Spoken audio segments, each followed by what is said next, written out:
In this video we'll study how to make a billing software. Okay, so we'll be building a billing system, or you can say an inventory management system using Java.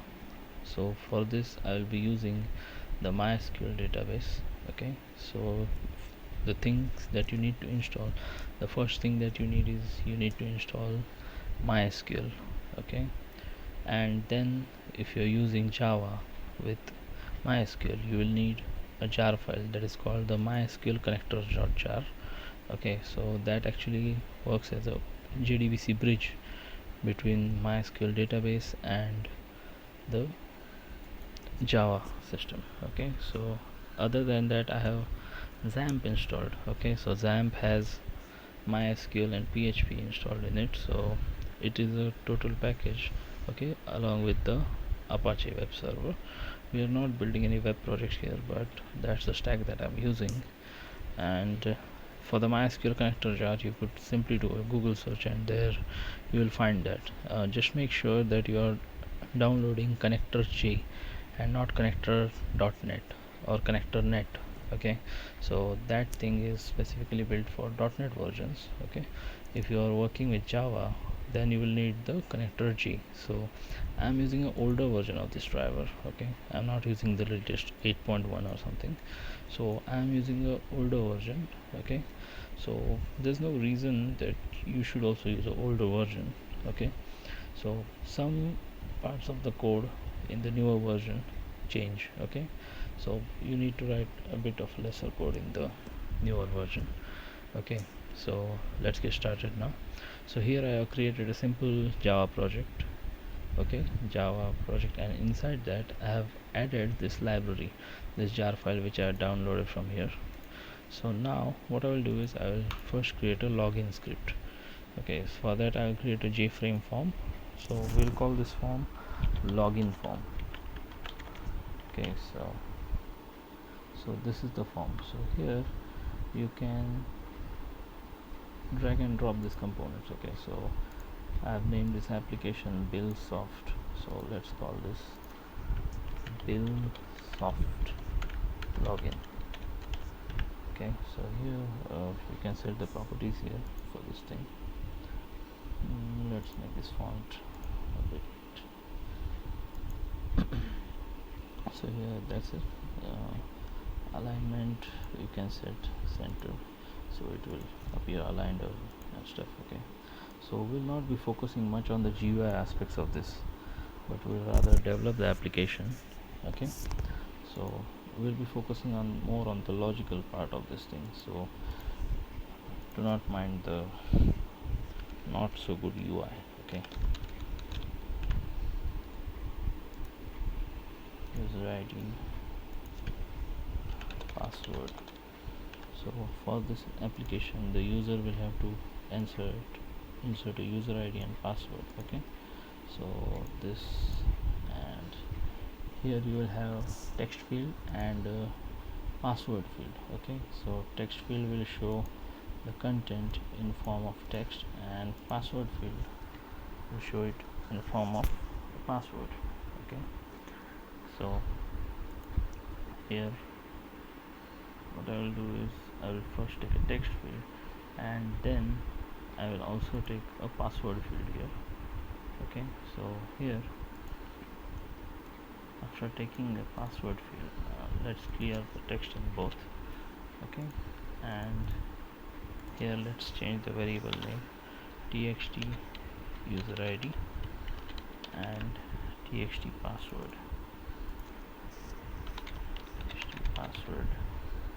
pass wt, whatever you call it.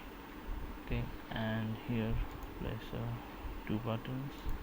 One is the btn login,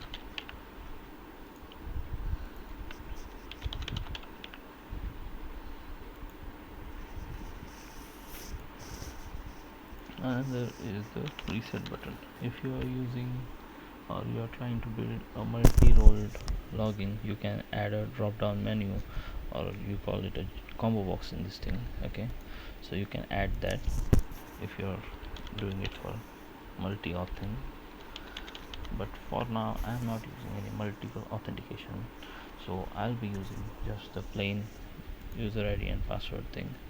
Okay, so here this is done, and now let's link this thing over here. So first thing I'll do is I will create a new object with the name login form here. Okay, so the login form is the JFrame. Okay, login form,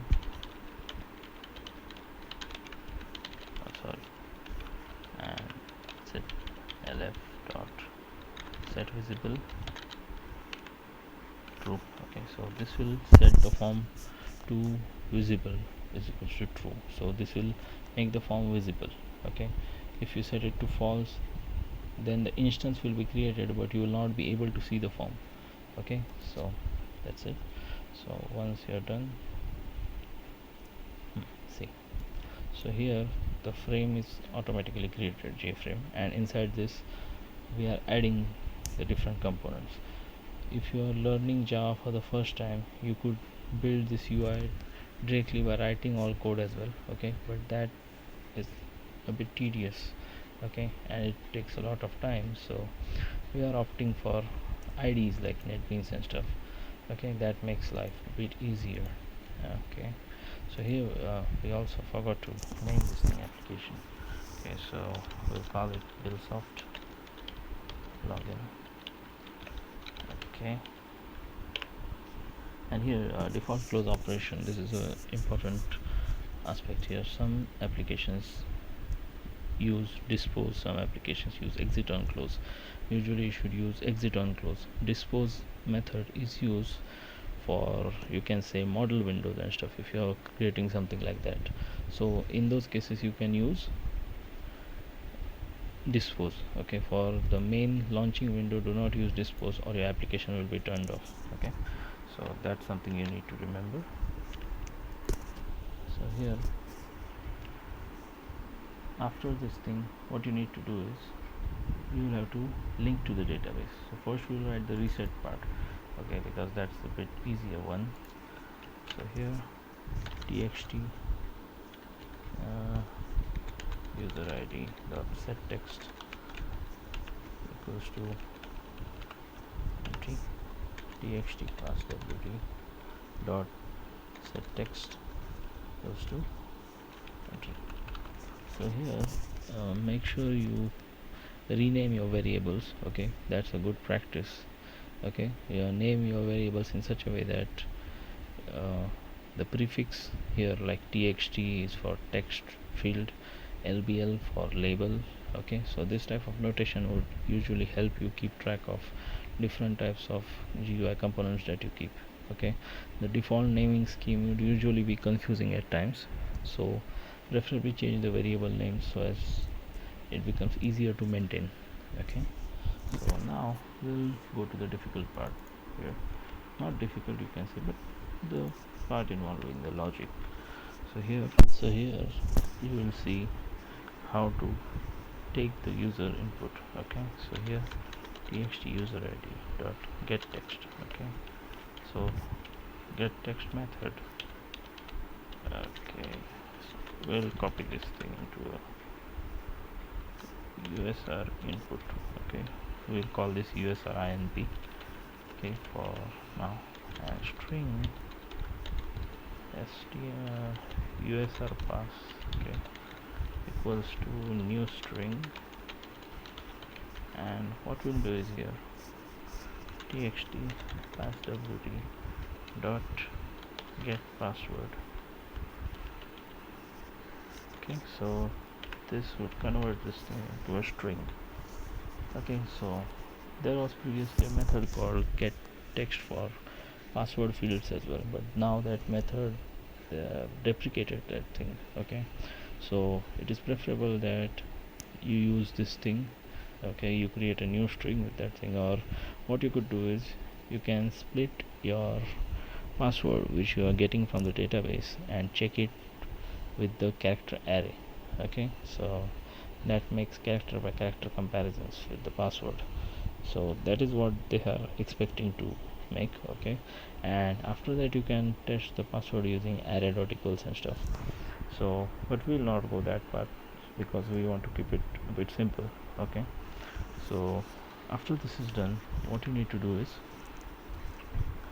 now we need to fetch the data from the database.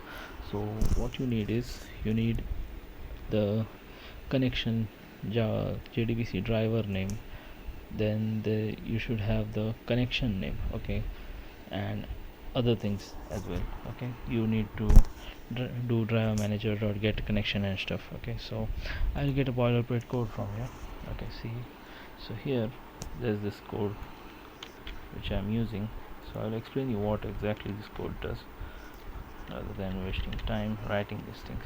So here the JDBC driver, or the class inside this library, you can say here, see, this is called mysql.com.mysql.jdbc.driver. so here you can find this thing. Okay, so this is this class, driver class. Okay, see here, you'll find it somewhere, driver. See here, so this class is present inside this library, so that is why we are importing this library. Okay, so I hope this cleared the logic, because why we have exactly imported this library. So you should know that if this driver is not present, or this library is not present, then you will get a class not found exception here. Okay, so that also need to be handled. Okay, and here we'll put a DB name. Okay, so I have already created a DB, okay, for some other project I've done, but I'll be using the same DB here. Okay, but for now I named it like Billsoft, and I've already deleted the other, you can say, tables from this. Only one table is remaining. Okay, Billsoft DB, whatever it is. Yeah, I had only created a single table for this thing. Okay, so here you can create a simple table here, and two fields are required: user ID, password, and I have set it the user ID field to primary key. Okay, so that's what table is about, and it is called USR table. So what I would do is, Billsoft DB, let me check if the name is right. So we have named it properly. So these two things will be passed as a parameter to the driver manager. So for the driver manager, this, along with that, you need passwords. Okay, the DB credentials. For my system I have not kept any password as of now, so we won't be using any password. But when you're using production servers, you probably will be having passwords, so make sure you put the right password and credentials here instead of root and empty string. Okay, so I am using a, you can say, a very less secure, or rather a non-existent security for this thing. Okay, don't do this mistake on a production server. Make sure you password protect your systems. Okay, or you'll be open to hackers. So here you can directly import MySQL connections. So for this thing you need to import java.sql.connection and java.sql.prepare statement. Just make sure you do not import the MySQL library statements, okay, from the connector library. Even you can use those as well, but it will be a bit problematic. Okay, because the syntax at times is a bit different for those libraries. And now we'll surround the block with a try catch. So this will put the class not found exception, and this will give the this will throw the SQL exception. Okay, so see, class not found. Okay, wait a minute, add catch clause. Okay, so this is throwing the SQL exceptions. So this exception is thrown when you perform some illegal SQL operation. Okay, like you mask some empty parameter, or misspell the table, or send parameters which are null values and stuff. Okay, so that will throw this SQL exception. So now this will be the real query here. Okay, this statement. So there are two types of statement. One is the prepare statement, and another is the callable statement. okay. And then there's something called a simple statement as well, okay. So what simple statement is, you can directly pass the query and it will run. In prepared statement you can pass things as parameters, okay. So that makes a bit of a difference here, and that difference is what is helpful in this case. So here what I will do is, our query is select star from user table, okay. So user table, if you are thinking where I got this name from, so this is the USR table. So select star from user table where user ID equals to question mark. So by question mark it means I will put a parameter here, okay. So the parameters are passed in the same sequence, okay. So you cannot pass first parameter as something else and second parameter. If you mismatch the parameters, your program will show maybe wrong output, or it won't even return at times. So here you need to remember the number, okay, first parameter, and here the actual value of that parameter. So here what I'm giving is select star from user table where user ID equals to here user inp usr inp. So this will be equals to user input.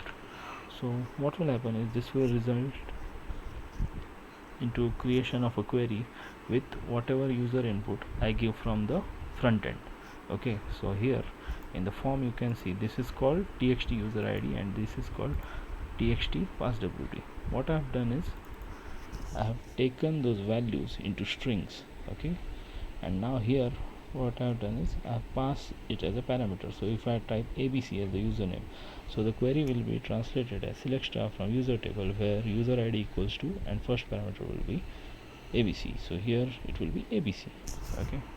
So after this what you need to do is, remember, if you are executing a query that is fetching data, okay, so that's a query that is fetching data. So for that you will need to use execute query, okay. The function is called execute query, and if you are doing any updation, deletion, or any kind of update operation, okay, that will change the database or the data inside the database, so that should be done using the function execute update, okay. So the execute query generally returns a data set, or you can say a result set. So here what we will need to do is result set, because here we are using a select query, okay. So if you're not familiar with SQL, then result set is a set that is returned, okay. So select query, so what select does is it fetches the data from the database. So here what I will write is result set rs is equals to stmt, that is a statement dot execute query. See, this is, see here you can see it result set, it returns a result set, and second is used when you are using a simple statement, okay. If you're using what do you call it, the prepared statement, you don't need to pass any parameter, it will do it on its own, okay. So now what I need to do is import, okay. So now here we will use a while loop rs.next, and now here you will traverse through the dataset. By traversal I mean if you are having multiple rows here, which shouldn't be the case, okay. So if you are using a primary key here, there will be only one user ID unique across the table, okay. So there will be no two candidates. But if you're not using a primary constraint here, primary key constraint here, there can be multiple user IDs with the same, you can say, text. If you're saying ABC, then there can be multiple IDs with the name ABC. We don't want that to happen, so we are using primary key. So basic idea behind using primary key is to uniquely identify a tuple. So it's like, you can say, when you're going to a class, you have something called as roll numbers, or the government uniquely identifies you from things like your UID, or you can call the Aadhaar number, okay, or like PAN card, SSN security number and stuff. So that is kind of a primary key to uniquely identify you, okay. So this kind of unique identifier should be unique across the table, okay. And whenever you are creating any type of software where you need to uniquely identify people, or you can say uniquely identify users, you should know that you have to use primary key here. Okay, so now what we have done is we have fetched using the primary key. So what exactly it will be return? Select star. Star means everything it will return. So if you want to optimize the query a bit, you can only return the password. Okay, so if you don't want it to return the password, or rather the whole thing, then you can use star. Okay, so here what I will do is, first I will declare a variable called string rpass. That is the return password from the database. So here what I will do is I will write any random thing here. Okay, that might not even be a password. Okay, so here what is it? Rpass equals to rs dot get string. So here you will have to pass the name of the column. So here the column is called passwd. So I'll pass wd. Okay, so here I have a result pass. Okay, and apart from that I have stored the user input in usr pass. So what I need to check is if both the passwords match or not. So what I need to do is usr pass dot equals. Okay, do not use equals ignore case in this case. Okay, because equals ignore case will not be case sensitive. If you want your passwords to be case sensitive, do not use that. Okay, that's what I meant. Most passwords are case sensitive, so again it's a bad practice anyway. So here if user pass equals rpass or whatever you got from the database, then what you need to do is show a message. What I will do is show a message here, show message dialog. Okay, for now say null. Okay, and you can say access granted. Okay, that sounds too cliched, but okay, fine for now. We'll update some things as we go ahead. Access denied. Yeah, this sounds cool. So let's run this thing and see how it works. Hopefully we'll be able to get some legitimate output here. So here, okay, first we need to insert something. So I have not used any encryption, right? I forgot, or rather I don't want to use any encryption here because it's a simple tutorial. But in real systems usually there is something called as salt and stuff to save the logins. Okay, they use multiple hashes as well. Okay, depends on what kind of security you want. At this point we do not want much of security for this application, so we'll be least concerned with those things. Okay, so we'll be building only a bare bones structure, you can say. We'll be implementing all the features, okay, whatever is part of a standard billing tool set, but will not be concerned about it as a commercial product. What we'll be building is actually meant to be an educational thing. Okay, so the focus here is learning the concepts. Okay, so that's it. So here I have created the ID password abc12345 and let me enter that thing, abc12345, and let's see, access granted. So now let's see if I type something else. Oh, that was fast. Access denied. So here you get the idea, right? So I have inserted this user ID password part. Now we'll move to the next window. Okay, that is the home form, you can call it. We'll call it a home form. So for this video I guess we'll just create the home form here. Okay, just creation part, and yeah, that's it. We'll see the next part, or you can say the remaining part, in other videos. So this will be a long series, you can say. because I'm a slow, you can say, slow programmer. I don't do fast tutorials and stuff. I'm a, I have a bit of a laid back approach, you can say. So this will be long videos. I will keep talking and talking and talking, and that's the way how it works. Okay, hopefully this will be helpful to you. Okay, so thank you guys.